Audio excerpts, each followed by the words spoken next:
This is NTD Evening News. Live from our NTD Global Headquarters in New York City, here is Tiffany Meyer. Good evening, and thank you for joining us tonight. The Supreme Court today considered arguments on whether a former president should have absolute immunity from criminal prosecution. Several of the justices appeared likely to reject the claim. NTD's Arlene Richards has more. We will hear argument this morning in case 23-939, Trump versus United States.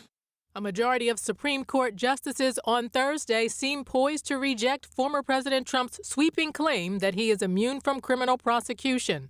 But the timing of their decision remains unclear. Trump's attorney, D. John Sauer, appealed two lower court decisions that ruled the former president could be charged like any other defendant for allegedly attempting to overturn the 2020 election results. Sauer said in opening statements that presidential immunity was paramount. Without presidential immunity from criminal prosecution, there can be no presidency as we know it. For 234 years of American history, no president was ever prosecuted for his official acts. He argued that prosecuting a president for his official acts was not supported by history or tradition. Despite Sauer's argument for absolute immunity, several justices focused on distinguishing official acts from private acts. I'm having a hard time thinking that creating false documents, that submitting false documents, that ordering the assassination of a rival, that accepting a bribe, and countless other laws that could be broken for personal gain, that anyone would say that it would be reasonable for a president or any public official to do that. Your Honor, as this court said very persuasively in Fitzgerald, the allegation that this particular act would be done for an unlawful purpose or was unlawful could be made in every case. And therefore, if that were the doctrine, that the allegation of improper purpose is what deprives the objective acts of their immunity, then the immunity would have no purchase. Sauer conceded that private acts would not be protected by immunity. Some conservative justices signaled that the case might have to be sent back to the lower court to distinguish official acts from private in the indictment, which could further delay the trial, something special counsel Jack Smith has been arguing against. Justices could make a decision at any time between now and July. The later they decide, the more likely the trial will be delayed. Arlene Richards, NTD News. Meanwhile, outside the Supreme Court, protesters gathering behind the barricade. NTD's Sam Wong was in the crowd to find out what they had to say about Trump's immunity case. And what are you here for today? Just a lot of reasons. I like to bring peace. I get people singing and dancing together, except I'm being bombarded by this lady. But I do want to show support for Donald Trump. He's going to win this case. He's going to win all four of his cases.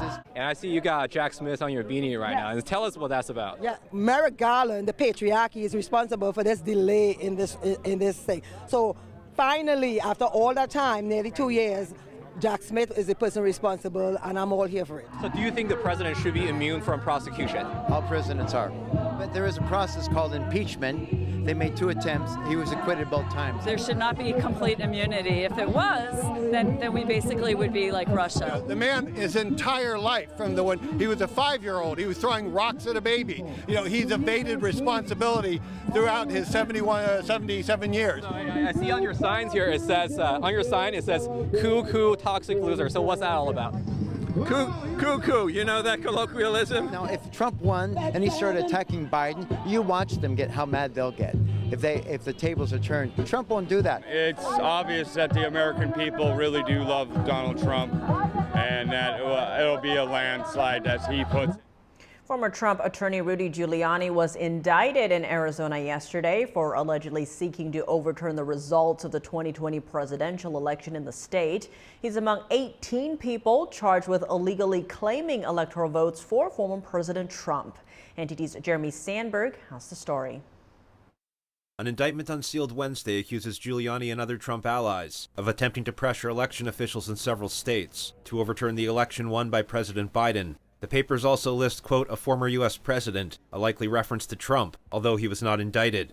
The indictment names 11 defendants and redacts the names of 7 others. The Attorney General stated the names would be made public once all the defendants had been served. The indictment says the named defendants acted as pro-Trump fake electors from Arizona. In 2020, the 11 Republican electors said they were duly elected in a fair process. They said the votes they cast were procedural votes, meant to preserve Trump's claim to the presidency in case he won legal challenges to Biden's election, and not an attempt to illegally overturn the election.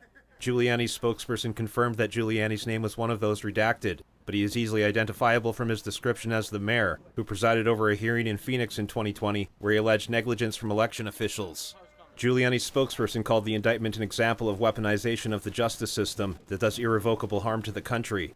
Another defendant whose name was redacted is described as chief of staff in 2020, the position Mark Meadows held at the time. Trump, Giuliani, and Meadows are co-defendants in Georgia, where they're charged with conspiring to overturn Biden's election victory in the state. They have pleaded not guilty there. Speaking after the indictment was unsealed, Arizona Attorney General Chris Mays alleged the defendants schemed to overturn a free and fair election. Whatever their reasoning was, the plot to violate the law must be answered for, and I was elected to uphold the law of this state. Governor Katie Hobbs weighed in, calling the alleged actions shameful. As Secretary of State, I oversaw free, fair, secure elections in Arizona and defended the votes of millions of Arizonans. I am confident that Attorney General Mays conducted a fair and impartial investigation and grand jury process, and now the justice system will do its job. The so-called fake elector plan plays a prominent role in the federal case against Trump, brought by special counsel Jack Smith. Smith is accusing Trump of orchestrating a grand scheme to overturn the results of the 2020 election. Jeremy Sandberg, NTD News. And in New York, Trump has just finished day 7 of his alleged campaign finance violation trial. His team seeking to prove that Trump committed no crime as they cross-examine the prosecution's first witness. NTD's White House correspondent Iris Tao was at the courthouse in Manhattan. Over the past few days, Trump has been voicing frustration over the New York judge's decision that made him stay here in New York instead of being able to attend the oral arguments in front of the Supreme Court. But today, on his way out of the courthouse, Trump says he's actually glad that he's forced to be here, as it was an interesting day in court. Amazing testimony. This is a trial that should have never happened. This is a case that should have never been filed. An incredible day. Open your eyes. At today's court proceeding, former tabloid executive David Pecker was testifying about an alleged scheme involving Trump and former Trump lawyer Michael Cohen to buy and then bury negative stories that he said could hurt Trump's 2016 campaign. But Trump's lawyers, when questioning Pecker, suggested that such so-called catch and kill deals are just standard practice at the publisher and were not criminal. Pecker also admitted himself that he would do the same thing for celebrities, again adding to Trump's team's defense that it's not a conspiracy or a crime related to Trump. Meanwhile, as the Biden campaign has been mocking Trump for being stuck at a courthouse, and Trump has been using his court appearances to campaign and talk to voters. And just this morning, Trump addressed the latest GDP news, previewed his rallies in New York City, and also talked to construction workers in Manhattan around 6 a.m. this morning. Watch. We're gonna run very hard in New York. New York, we have a good chance of winning New York, in my opinion, but we're going to give it a shot. And Trump also reacting to the Supreme Court oral arguments, calling them monumental. Here, I hope it was made clear that a president has to have immunity. And on Friday, we're going to see a big split-screen moment as President Biden will also be in New York City as Trump begins day 8 of his criminal trial. Reporting from New York City, Iris Tao, NTD News. Disgraced Hollywood producer Harvey Weinstein had his 2020 rape conviction overturned by a New York appeals court. During a press conference outside of the courthouse today, lawyers for Weinstein said he was found guilty because he was unpopular. And in this courthouse behind us at that trial, the law was not applied fairly to Harvey Weinstein. And what the Court of Appeals, the highest court in the greatest state, in the greatest country, said today is that, yes, no one is above the law, but no one is below the law either. Weinstein's conviction was thrown out on a technicality by the court's 4-3 majority. The appellate justices say the trial should not have included testimony of alleged prior sexual acts. Weinstein will remain in prison while he awaits a new trial in New York. He was convicted of another rape in Los Angeles in 2022. Weinstein's critics note the ruling is based on legal technicalities and not an exoneration of Weinstein's behavior. The University of Southern California announced restrictions at its campus following a large anti-Israel protest that ended with nearly 100 arrests. NTD's Christina Corona has more from the university. We're here in University Park down the street from USC, where hundreds of pro-Palestinian protesters crowded the school yesterday, resulting in 93 individuals being arrested for trespassing. Demonstrators, including many who were unassociated with the university, set up tents and demanded an end to the war in Gaza. Tensions rose when campus police requested removal of the tents, which violate campus regulations. Officers in riot gear dispersed the crowd following a 4 p.m. order. No injuries were reported. The university is a private campus, and the group had been violating some of their orders, and it was a trespass at that point, and we assisted with those arrests. USC's Department of Public Safety responded by announcing campus closure on X. The protest on the UPC has ended. However, the campus remains closed until further notice. Students, faculty, staff, and people with business on campus may enter with proper identification. One resident said, I noticed right away that how important it is that we American citizens, voting citizens, raise our voices in demonstrations, especially when it comes to our government funding countries that are in need a lot of weapons. While visiting the campus, he observed the heightened security. The campus was not that filled with students. Students were running around. I noticed immediately I was in eye contact with a security officer across the crossing, 100 meters away. And he already noticed that I'm not a student from USC campus, and I was asked for my ID, and of course I showed him my ID, and it was no trouble. This demonstration comes after the university's controversial decision to exclude pro-Palestinian valedictorian Osna Tabassum from speaking at commencement due to allegations of anti-Semitism. The school cited concerns for her safety and expressed the need for prioritizing community protection over freedom of expression. Following the heated protest, USC announced Thursday their main graduation ceremony, which brings in 65,000 friends and families, will not be held. The school plans to release more details about commencement no later than April 30th. Authorities said anyone arriving on campus will have to show proper identification. The LAPD said patrols will be visible around the campus Thursday and Friday. Christina Corona, NTD News, Los Angeles. Students stormed a university building in New York City, protesting the university's handling of anti-Israeli protests.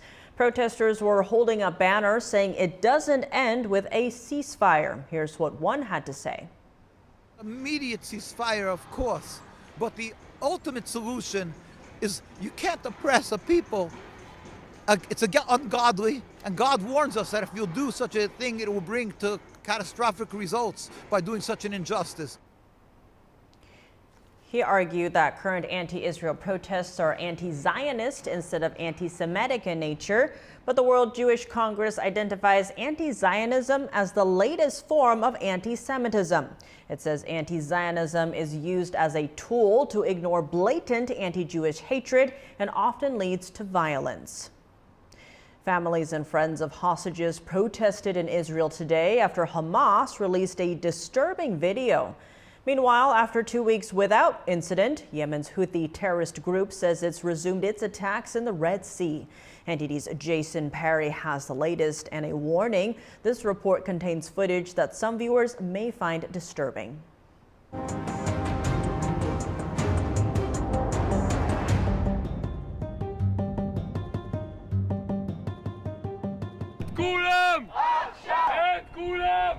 On Thursday in Israel, families and friends of hostages protested and demanded that the Israeli government reach a deal to free the hostages. I understand that from the other end there is the Hamas terrorist organization. There is in war that doesn't want to bring back our people, and they are monsters. I know we are dealing with monsters, and I understand it's really hard. Also on Thursday, the United States and 17 other countries urged Hamas to release the hostages. This comes just a day after Hamas released a disturbing video of an Israeli-American hostage who was kidnapped on October 7th and is now missing part of his arm. In the video, he told his parents he loves them and misses them. And his parents sent this message shortly after the video was released. Hirsch, if you can hear this, we heard your voice today for the first time in 201 days. And if you can hear us, I am telling you, we are telling you, we love you, stay strong, survive. They also called on all parties involved in the ceasefire negotiations to reach a deal to free the hostages. On that same day, a Hamas official in Turkey said Hamas wants a complete end to the war before they will release the hostages.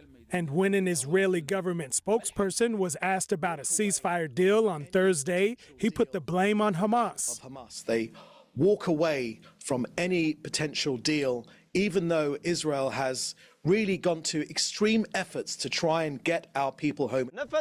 Meanwhile, the Iran-backed Houthi terrorist group in Yemen continues to attack ships in the Red Sea that it says are linked to Israel and the United States. However, most of the ships targeted by the Houthis have had little or no direct connection to either country. And after 2 weeks of no attacks, the terrorist group on Wednesday reported attacking 2 American ships and an Israeli vessel. The Houthi terrorist group says it will continue its attacks until Israel ends the war in the Gaza Strip. Jason Perry, NTD News. Welcome back. I'm Tiffany Meyer. A quarter century of oppression. Today marks the 25th anniversary of a peaceful appeal to the Chinese Communist Party. The regime twisted the events of that day to try to legitimize a brutal persecution of Falun Gong practitioners around the world. Falun Gong, also known as Falun Dafa, is a spiritual practice that teaches slow-moving energy exercises and moral improvement.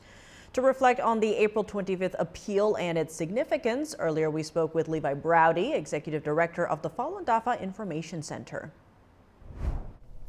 Levi Browdy, thank you so much for joining us. Great to have you back on the show. Thank you very much for having me. Now, Levi, to begin, what led to these 10,000 practitioners of Falun Gong gathering that day? What were the events ahead of this? Well, I think that's an important question because that's where a lot of people get things wrong. I mean, the common narrative that it was rather a sudden event that was kind of surrounding the government central compound there in Beijing, and that's wrong on several different fronts. And the first thing to understand is the background of what was happening in the time leading up to that. And I think there's 2 points to make there. One is to understand that, you know, back in the 90s, in this time, throughout the 90s, actually, Falun Gong was widely popular, supported by the government. It was sort of everywhere in China. But the CCP is not necessarily a monolith. And so as Falun Gong's popularity was really growing, its main book was a bestseller in 1996, there were factions within the CCP that did start to attack Falun Gong in news articles, open up investigations where, and it's clearly, if you look at the record, it's clear that they had come up with a conclusion, let's find something wrong with Falun Gong, and then they'd start the investigation.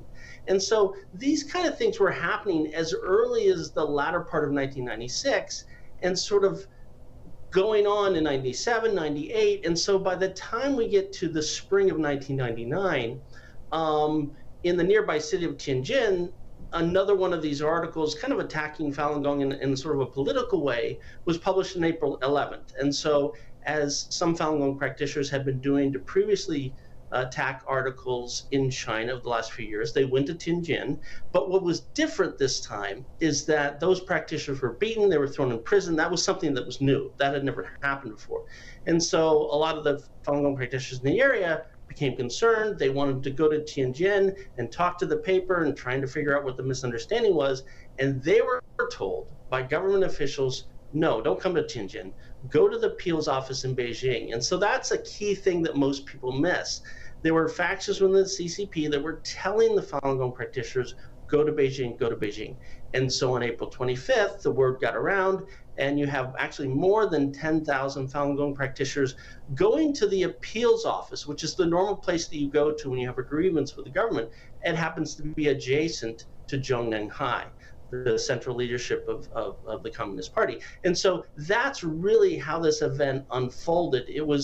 It had a background in this kind of negativity that some of these factions were doing for a few years. And essentially, Falun Gong was told to go to Beijing on that day. Now, jumping out a bit, what is the significance of this day, April 25th, to Americans? Why should we care here? Two points. One is the CCP. I think what really comes out of April 25th is the idea that, at least factions within the CCP pretty much orchestrated this event. Again, as they've been doing investigations, it was sort of the latest in an effort to try and provoke Falun Gong, in trying to create an event where they can go after Falun Gong. And so it was a real lesson in terms of the nature of the CCP and some of the conniving that they do and some of the backroom politicking they do when there's factions that want to secure power. And a lot of the persecution of Falun Gong, tragically, is really about a faction within the CCP trying to secure power. So that's one lesson. I think the other lesson to really learn is to understand what Falun Gong was really doing on that day. This was not a besieging of the compound, as the CCP says, and it wasn't even a protest, as a lot of the Western media had portrayed it. It really was Falun Gong practitioners thinking this whole thing was a big misunderstanding, because the only way they could conceive of the Chinese regime doing something negative to them is just they didn't understand them. And so this whole thing was a very peaceful attempt just to go to the appeals office to explain themselves. And I think that shows a lot about where Falun Gong was coming from. Now, you mentioned the persecution against the Falun Gong, and many see this day, April 25th, as kind of setting the stage for the persecution that came following that. What has that persecution looked like since then? Well, starting in July, really July 20th, the early morning hours of July 20th of 1999, the CCP unleashed a violent nationwide campaign to completely eradicate Falun Gong, in their own words, eradicate Falun Gong. And that has meant, at this point, over the last 25 years, millions of Falun Gong practitioners detained or imprisoned throughout China. We know of over 5,000 people that have been killed from torture, and those are just the few that we've been able to verify the details of. And according to the China Tribunal that convened in London a few years ago, tens of thousands, perhaps hundreds of thousands, have been killed to extract their organs and fuel the forced organ harvesting business. And so the impact it's hard to overstate in terms of the amount of suffering that has unveiled, the tearing apart of families and communities for the last quarter century. On that note, what does this day, April 25th, signify to the Falun Gong practitioners, especially those around the world who are able to either rally or stand up for their faith without ending up in jail like they would in China? I think for many it's an emotional day, because it was the first time that Falun Gong practitioners, even under the threat that we had talked about that was happening during the spring of 1999, came forth and just on their faith and their conviction that what they were doing was right, stand up and willing to engage with the Chinese regime and trying to explain themselves. There was I think that's something very precious among the Falun Gong community that looks at that as that set the tone for not only what was happening in China, but worldwide, on peacefully appealing not only initially to the Chinese regime, eventually to the international community, to let them know what we were all about and how horrific this persecution is. That was really the start. That was the first event that really started that. And so it really is the catalyst for all of the peaceful civil disobedience that has since taken place inside China and the peaceful demonstrations that have been going on around the world. Levi Browdy, thank you so much for your time. Thanks for having me, Tiffany. New numbers show about half of Americans are in support of mass deportations of illegal immigrants, including many Democrats. This as more states are taking measures to fight illegal immigration. A new Harris poll conducted for Axios released on Thursday shows that 51% of Americans support mass deportations of illegal immigrants. Not just Republicans, but also 42% of Democrats say they'd support that. Former President Trump has repeatedly called for such mass deportations. For example, earlier this month, he addressed the crisis while speaking in Michigan. On day one, I will seal the border and will begin the largest domestic deportation operation in the history of our country. And if other countries say they won't take them back, we're not going to take them back, I will say that, yeah, here they come. You're just going to hold on to your britches, because here they come. They're coming back. President Biden says Trump doesn't support an immigration bill that stalled in Congress. But the new poll found that 32% of people say it's Biden who is most responsible for the crisis. This outranks any other political or structural factor. Meanwhile, Oklahoma is on track to become the latest state to make a law addressing illegal immigration. It's similar to the high-profile law in Texas, and it would make it a state crime for illegal immigrants to enter Oklahoma. A first offense is a misdemeanor, punishable by up to 1 year in a county jail, a fine of up to $500, or both. Additional offenses are felonies, punishable by up to 2 years in prison, a fine of up to $1,000, or both. The law passed the state Senate on Tuesday and the state House last week. Governor Kevin Stitt commented on it a few days ago. We have to stop the flow of the mass migration coming into the U.S. We don't have the resources to take care of and give free medical care. We do that with our U.S. citizens. We don't have the resources to do that. The governor is expected to sign the bill into law, and Oklahoma would be at least the third state to enact such a law. Earlier this month, Iowa Governor Kim Reynolds signed a similar bill. That law would prohibit state entry for individuals who've previously been denied admission into the U.S. American and European conservatives share common concerns over elections, immigration, and the war in Ukraine. Our correspondent Luis Martinez is in Budapest, Hungary, with the latest from CPAC 2024. Conservatives in Europe and the United States know that 2024 is a crucial year, with over 4 billion people in over 60 countries heading to the booths to elect government officials. Most notably in the European Union in June, they will have parliamentary elections that will determine the composition of the EU Parliament for the next 5 years. And in November, the United States will hold presidential elections. Let's listen to what Prime Minister Viktor Orban had to say about the electoral cycle this year. I am very hopeful that in the future, instead of all sorts of NGOs and large corporations and media centers and suspicious experts and suspicious academicians, it will be popularly elected representatives and politicians who will chart the course to walk on. I spoke with Gavin Wax, the president of the New York's Young Republican Club, and he believes this year Republicans and conservatives will vote for politicians who are willing to enact the policies that they campaign on. And listen, I think we've had many decades of very weak and feckless and frankly milquetoast Republican leadership. I think a lot of people have been disappointed, in terms of Republicans delivering on their message, delivering on their campaign promises, and they're looking for more aggressive forms of conservatism. They're looking for more populist energy. They're looking for people that are willing to push the envelope, to use state power, to actually enact their agenda, not just talk about it. Another issue of common concern among conservatives worldwide is immigration. I spoke with Colombian Senator Maria Fernanda Cabal, and she highlighted the weaponization of immigration by criminal enterprises. Mass migration has turned to be a weapon against the free world because, of course, you cannot hide there's an economic necessity of people. But that's a motive that is used by all these smugglers. Then you see Chinese people and Chinese smugglers. This is, at the end, a criminal transnational organization. It is worth noting that there are some important differences in between Americans and Europeans when it comes to the Ukraine war, particularly here in Hungary, because Hungary has borders with Ukraine. There will be no solution on the battlefield for this war, and as an outcome, Europe, the European economy, suffers a lot because of this war. Should there be peace, at least ceasefire and peace talks, that would be better not only for Europe, but for the US as well, in my eyes, because the US is interested in a strong Europe. While European and American conservatives have marked differences when it comes to the Ukraine war, they also have marked similarities when it comes to TikTok.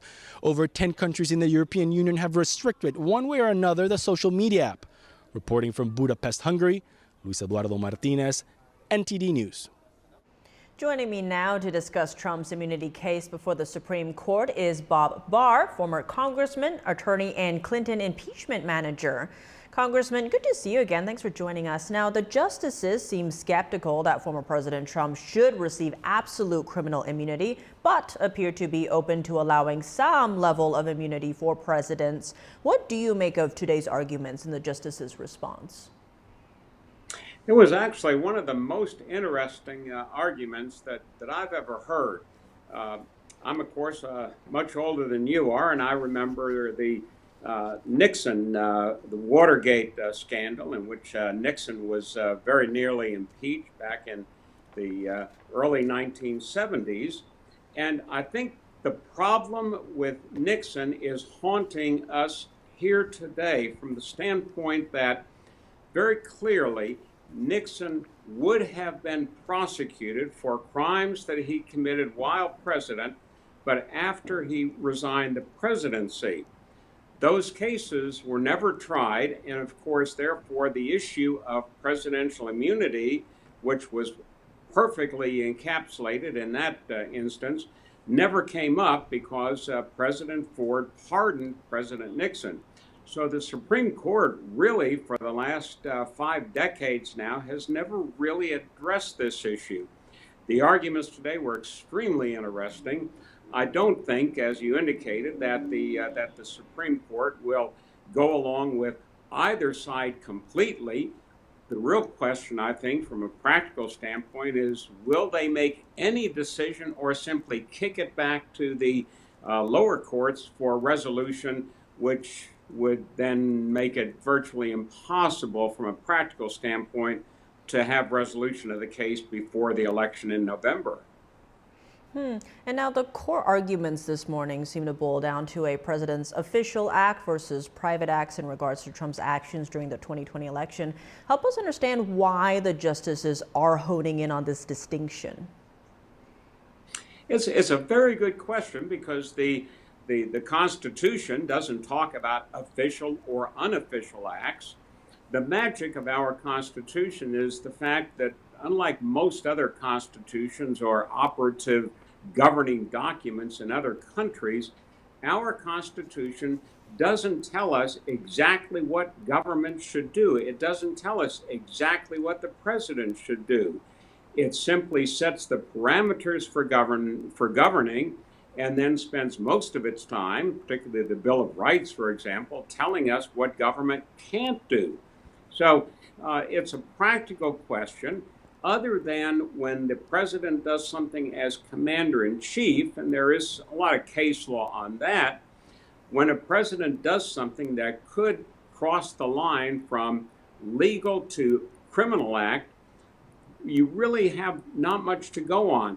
Common sense, though, tells us that if a president is performing an official act, he should not be held liable for it. But what is an official act? Most of the examples that we heard today from both the justices asking questions as well as the lawyers providing legal arguments dealt with issues that are pretty easy to distinguish. The Iraq War, for example. But what we're looking at here is a much different issue. It is specific acts by a specific president that appear to fall outside of his official duties. So I think that the Mr. Smith has a good argument in that, but whether or not he'll be able to present his case before the election is very problematic, because the indictment that he's proceeding on is sort of a both official acts and unofficial acts. And now, Congressman, this clip is making the rounds on X, where Justice Samuel Alito asks DOJ Attorney Michael Dreeben about fears over groundless prosecution not supported by evidence. Let's listen to that now. You had a lot of experience in the Justice Department. You come across a lot of cases where the U.S. attorney or another federal prosecutor really wanted to indict a case and the grand jury refused to do so. There are such cases. Yes. But I think that the other Every level once in a while there's an eclipse, too. Well, I think that's for the most reason is prosecutors have no incentive to bring a case to a grand jury and secure an indictment when they don't have evidence to prove guilt beyond a reasonable doubt. Congressman, what do you make of this argument by the DOJ attorney? Well, I was a U.S. attorney for a number of years under Presidents Reagan and Bush 1, and both in that capacity and as a defense attorney, and I've handled a number of criminal cases in the private sector. The vast majority of prosecutors, and that includes federal prosecutors, don't present cases to a grand jury unless there is sufficient evidence to prove beyond a reasonable doubt. Now, when a prosecutor presents a case to a grand jury, the grand jury doesn't have to find that the potential defendant committed the offense beyond a reasonable doubt. That's a pedigree responsibility. But a prosecutor has to have a sound case, and only an irresponsible prosecutor would present a case to a grand jury that he or she didn't believe that they could win. So very rarely do you have a rogue prosecutor. It does happen. We're dealing perhaps with that here in Georgia in the state case against President Trump. But the vast majority, almost to a person, of federal prosecutors are very solid from the standpoint of making sure that they have good evidence to present to a grand jury in order to secure an indictment. And finally, how could the outcome of this case impact Trump's other cases, including those in Georgia, Florida, and New York? Only from a scheduling standpoint, I think. The issues in the Florida case, of course, are very different, dealing with acts that the president took after he left office, that is, taking documents to which he arguably was not entitled, and then obstructing efforts by the FBI to access those documents. So that's a very different case. And the case in Georgia and the one ongoing in New York deal not with violations of federal law, but state law. So I don't think that the case today will really have much to do with the other cases, but it is a fundamentally important case because at long last, 50 years or so after we probably should have had these issues addressed with President Nixon, it looks like we finally may have some answers to, that historical question: can a president or a former president be prosecuted for acts that he took during his presidency? Bob Barr, former congressman, attorney, and Clinton impeachment manager, thank you so much for joining us. My pleasure. Welcome back. I'm Tiffany Meyer. The airline industry feeling the pain from Boeing's safety crisis. Southwest is ending service at 4 airports as it takes a hit to its bottom line. NTD's Virginia Gibson has more. Boeing safety trouble sending shockwaves across the industry. American Airlines CEO Robert Isom delivers a stern message to the plane maker. Get your act together. And it starts with producing quality products one at a time off the assembly line. Get back to the basics. Isom says he'll buy fewer Boeing aircraft than previously projected because of the safety issues. American lost $226 million in the first quarter compared to making a profit of $33 million in the same quarter last year. I can't tell you if they're making progress or not because it's all actions that matter, not words. And we're continuing to work with them. We'll do everything we can to support Boeing. We need them to be successful in the long run. Higher fuel costs also hit earnings. Southwest Airlines also reporting earnings today, seeing a loss this quarter of $231 million. This loss is bigger than losses in the same quarter last year. Previously, Southwest expected to receive 46 Boeing planes. Now it's receiving less than half of that. The airline is resorting to older planes and cutting staff to save money. It expects to end the year with 2,000 fewer employees. This comes as flight attendants Wednesday voted for a 22% pay raise. Out of 20,000 flight attendants, 81% voted on getting this raise immediately. Southwest says it's thrilled to have an agreement with its flight attendants. Virginia Gibson, NTD News. And now for your sports news, we're joined by NTD's Dave Martin at the Sports Hub. Dave, plenty to discuss today, but let's start in Hollywood, where actor Owen Wilson reportedly turned down a lucrative opportunity to star in a movie called Juice about the late NFL star O.J. Simpson. What was it about the movie that Wilson objected to? Yeah, it was the premise. You know, Wilson reportedly had a meeting with the producers to discuss the part. They offered him a hefty $12 million to play the lead role, but apparently he hadn't quite read the script yet. When he found out what the premise was, he declined. Now, specifically, Owen said, quote, "If you think I'm going to take the lead role in a movie about how O.J. didn't do it, you've got to be kidding me," end quote. Now, the lead role was to play attorney Douglas McCann, who investigated a number of leads. Some might call them conspiracy theories over who could have committed the murders of O.J.'s ex-wife and friend. In any case, the movie is already in production. It's supposed to be ready by October 3rd, which would be the 29th anniversary of O.J.'s acquittal. Now, over in golf news, Tiger Woods' 15-year-old son Charlie played in a U.S. Open qualifier today, but failed to advance, shooting an 81. Now, had he advanced, would he have been able to compete against his dad at the actual U.S. Open? Well, he would have been on his way anyway. There's 2 qualifiers you have to advance through to get there. He was playing in the first one today. Now, fans don't really realize that the U.S. Open is actually an open championship, so it's open to all, but you have to begin with a handicap of less than 0.4 to qualify for the first of 2 qualifiers, which is an 18-hole event, which is what Charlie was doing today. Now, just under 900 of approximately 10,000 advanced to the next qualifier, a 36-hole event. Last year, only 64 of those advanced to the U.S. Open. Now, Tiger Woods himself, he will actually get an exemption this year to play in the U.S. Open, but it would have been quite a story if he could have played with his son.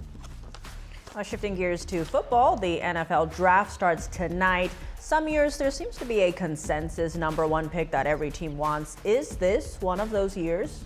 Yeah, I think no matter who has the first overall pick, they're taking quarterback Caleb Williams out of USC. He's a 2022 Heisman Trophy winner.